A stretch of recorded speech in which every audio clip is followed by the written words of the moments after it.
একটা আলু দিয়ে মাটন রান্না করবো, কারণ আলু দিয়ে অনেকদিন ধরে খাওয়া যায়নি মাটন।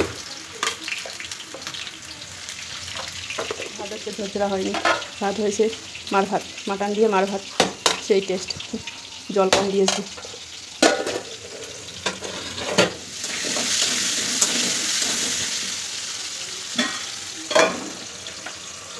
কেমন আছো তোমরা সবাই বন্ধুরা?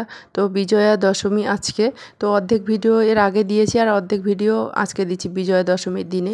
আজকে 10-12 দিন পরে আজকে পেঁয়াজ খাবো, ননভেজ খাবো আর কি। পেঁয়াজ আবার 10-12 দিন প্রথম স্টার্টিংয়ে কী হয়েছিল না, শুরুতে তরকারি পাতিগুলো টেস্ট লাগছিল না, আবার এতদিন ধরে খেলাম তখন আবার ভালো লাগছে বিনা পেঁয়াজ রসুনে। আর আজকে দেখো পেঁয়াজ রসুন দিয়ে মাটন নিয়েছে, মাটন রান্না করবো। তো মশলাগুলো তো ভেজে নিচ্ছি, আর এদিকে আলু ভাজতে গিয়ে কি সর্বনাশ হয়ে গেছে দেখো, আলুগুলো জ্বলে গেছিলো একটুখানি। এদিকে মোবাইলটা এডিটিং করছিলাম আর ওরকম হয়ে গেছিলো, দেখো রসুনটা জ্বলে গেছিলো। ওগুলো দিলাম না, কারণ যদি খারাপ লাগে আর কি টেস্টটা। তো ওইগুলো পেঁয়াজ হয়ে যাওয়ার পরে টমেটোগুলো দিয়ে দেবো, তারপরে মাংসগুলো ম্যারিনেট করে রেখে দিয়েছি এখানে।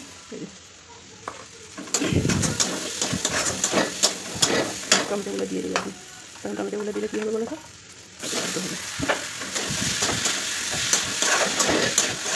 তো এর আগে তোমরা হয়তো দেখতে পেয়েছো বিজয়া দশমীর দিন অর্ধেকটা ভিডিও দিয়েছি। আজকে প্রায় 10-12 দিন পরে ননভেজ খাবো। তো ননভেজে দেখো মাটন নিয়ে চলে এসছে, তো মাটনগুলো এখন কষে নিচ্ছি, 1 ঘন্টা ধরে প্রায় কষে নিচ্ছি। তো কষার পরে আমি প্রেশার কুকারে সিদ্ধ করতে দিয়ে দিব। আরও মাটন নিতে গেছিলো 11টার সময়, ঘরে ঢুকলো 1টার সময়। তাই আমি একটু রেগেও গেছিলাম যে তুমি এত দেরি করে আসলে, কখন রান্না করব, কখন খাবো। মাটনগুলো কষা হয়ে গেল, আর এখন প্রেশার কুকারে 2টো সিটি মেরে নিয়ে নিব, তাহলে সিদ্ধটা ভালো করে হবে। আর আমাদের ওখানকার মাটনের মতন না। আজকে যেহেতু দশমী, তার জন্য সবার ঘরে ঘরে আজকে ভালো মন্দ না কিছু হবে। তো জানো তো মাটনগুলো মানে আমাদের ওদিকের মতন টেস্ট একদমই নেই। আমাদের ওদিকে মাটন 1 পিস 2 পিস খেলেই কত টেস্টি লাগে, আর এখানে টেস্টি নেই। তো সিদ্ধ করেও নিয়ে নিলাম, এখন কড়াইতে ঢেলে দিলাম, দিয়ে একটু জল দিয়ে একটু ফুটিয়ে তারপরে নামিয়ে নেব। আর ওই যে কালাই ভিজে রেখেছি কালকে, সেই কালাইগুলোর বড়ি করলাম। ভিজে রেখেছিলাম সেই কালাই বড়ি করলাম এদিকে, কারণ কালকে করলাম নবরাত্রির দিন যে ডাল খাবো, রাত্রে ডাল ভাত করবো, তো বলছে ডাল করতে হবে না, সবজি করে দাও। তো সেই জন্য কালাইগুলোর বড়ি করলাম। নাহলে এই যে মটর না, এগুলো হচ্ছে ছোলার ডাল দিয়ে রুটি খেতে হেভি টেস্টি লাগে। পুজোর সময় তো ছোলার ডাল খুবই টেস্টি লাগে। আমি বিয়ে হয়নি তো তখনকার কথা বলছি, স্কুল থেকে আসতাম এরকম করে না অঞ্জলি দিয়ে আসতাম, এসে মা রান্না করতো ছোলার ডাল, বুটের তরকারি, মানে ছোলারে ডাল ছোলারে তরকারি আর কি। ছোলার ডাল ঘি দিয়ে খেতে হেভি টেস্টি লাগে। নামিয়ে রেখে দিই। দশমীর দিন আমাদের ক্যাম্পের ভিতরে দেখো রাবণকে জ্বালিয়ে দিবে, রাবণ দহন হবে। তো তোমরা চলো পুরো ভিডিওটা দেখো, আই হোপ তোমাদের অবশ্যই ভালো লাগবে। দেখবে সন্ধ্যার সময় আমরা গেলাম রাবণ দহনে। তো চলে আসলাম এখন। দেখো আমাদের বাঙালি দুর্গাপূজা হয় ঠিকই, কিন্তু এই নিয়মগুলো হয় না। যেমন এখানে দশমীর দিন রাবণ জ্বালিয়ে দেয় রাবণকে। তো দেখো রাবণকে সাজিয়েছে, আর এখন রাবণকে জ্বলিয়ে দিবে, মানে আগুন ধরিয়ে জ্বালিয়ে দিবে আর কি।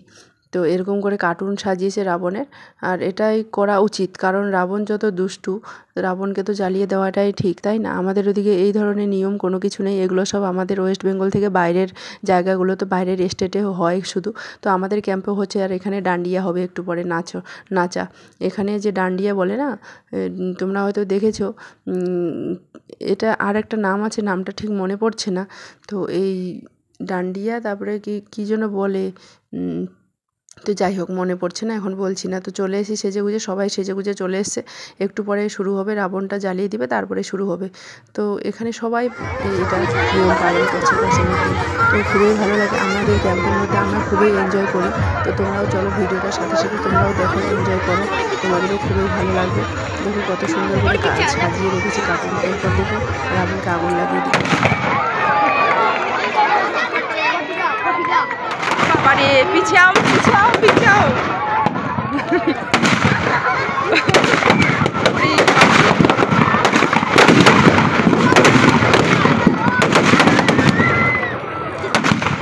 जल गया रावण।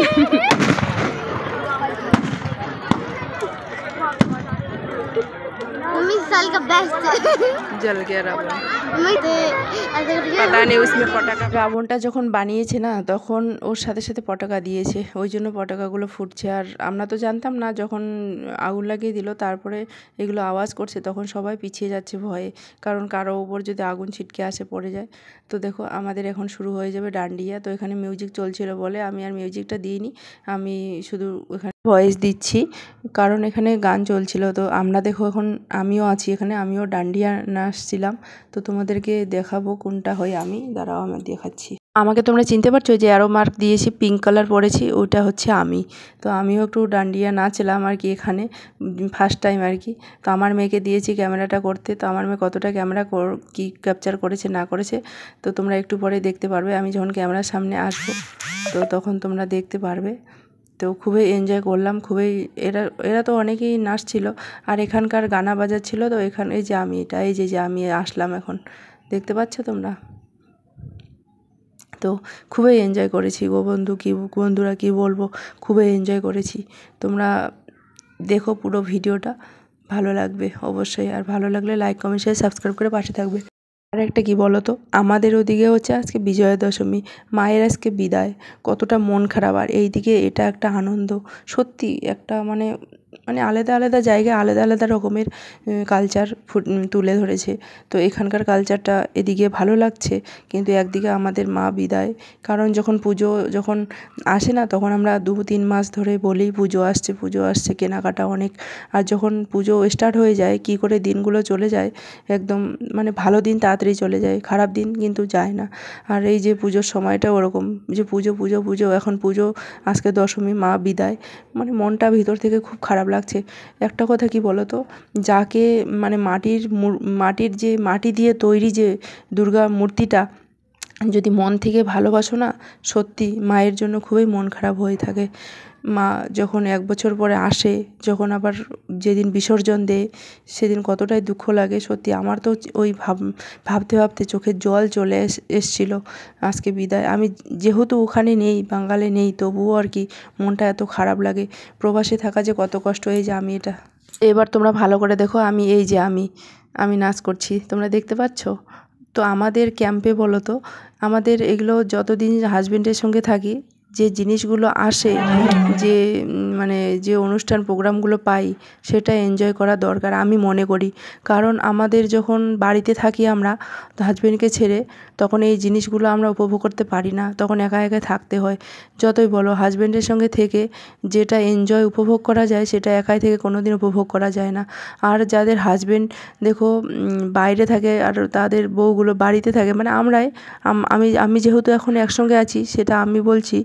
তো আমারও খুব খারাপ লাগে, এই সময়টা আমিও কেটেছি দুর্গাপুজোর সময় একা একা বাড়িতে থাকা, একা একাই কতটা মন খারাপ লাগে সত্যি। আর এখন যখন কোয়ার্টারে থেকে আমি এই জিনিসগুলো আমার মানে সামনা ফেস হচ্ছে, তখন আমি ভাবছি যে এনজয় করাটাই ঠিক।